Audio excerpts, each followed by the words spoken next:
कि क्या है कि गठबंधन की प्रॉब्लम अभी भी यही है कि उनके पास नेतृत्व का टोटा है और नीतियों में खोटा है। तो जब जो गठबंधन नेतृत्व के टोटे और नीतियों में खोटे पन से जूझ रहा हो, उसका हश्र क्या होगा, इसका अंदाज़ा 2024 में नज़र आ जाएगा। 24 में पूर्व कैबिनेट मंत्री मुख्तार अब्बास नकवी अपने 2 दिवसीय दौरे पर आज शाम रामपुर पहुंचे और रामपुर पहुंचने पर भारतीय जनता पार्टी के कार्यकर्ताओं ने फूल मालाओं से मुख्तार अब्बास नकवी का जोरदार स्वागत किया। वहीं मुख्तार अब्बास नकवी ने भारत में हो रहे G20 की सराहना की, क्योंकि इस बार G20 की मेजबान भारत कर रहा है। ये बड़े गर्व की बात है। तो वहीं उपचुनाव में समाजवादी पार्टी की घोसी विधानसभा सीट पर विजय होने पर मुख्तार अब्बास नकवी ने अपने ही अंदाज में कहा, उपचुनाव मतदान का मूड, माहौल और मुद्दा बिल्कुल अलग होता है। जो मतदाता किसी सरकार को बनाने के लिए या सरकार को हटाने के लिए अपने मताधिकार का इस्तेमाल नहीं करता है। और इंडिया गठबंधन पर मुख्तार अब्बास नकवी ने चुटकी लेते हुए कहा कि गठबंधन की जो प्रॉब्लम है वह यही है कि उनके पास नेतृत्व का टोटा है और नीतियों का खोटा है।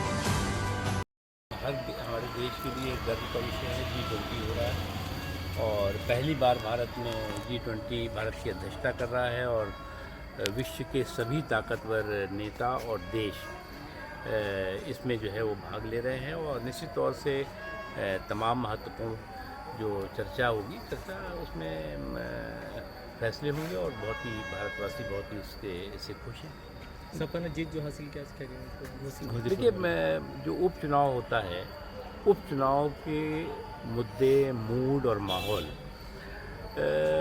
बिल्कुल अलग होता है। तो इसलिए उपचुनाव के मतदान का मूड, माहौल और मुद्दा बिल्कुल अलग होता है। जो मतदाता है वो किसी सरकार को बनाने के लिए या सरकार को हटाने के लिए अपने मताधिकार का इस्तेमाल नहीं करता, बल्कि मुख्यतः स्थानीय मुद्दों पर आधारित उसका मताधिकार जनरली होता है।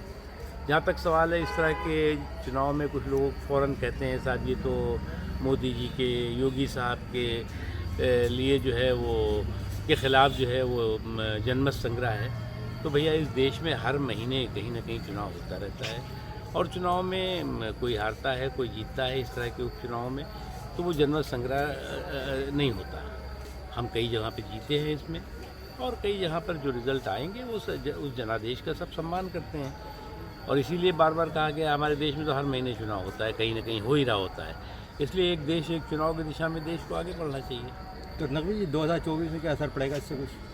इसीलिए तो कहा ना, ये अगर आप इस देश में जो है हर महीने कहीं ना कहीं चुनाव होता रहता है, उपचुनाव हो रहा होगा, विधानसभा के चुनाव हो रहा होगा, तो हर चुनाव जो है वो सरकारों के ख़िलाफ़ जनमत संग्रह नहीं होता। ये बात अब स्पष्ट होनी चाहिए। जो 2024 का चुनाव है वो मुद्दे बिल्कुल अलग हैं।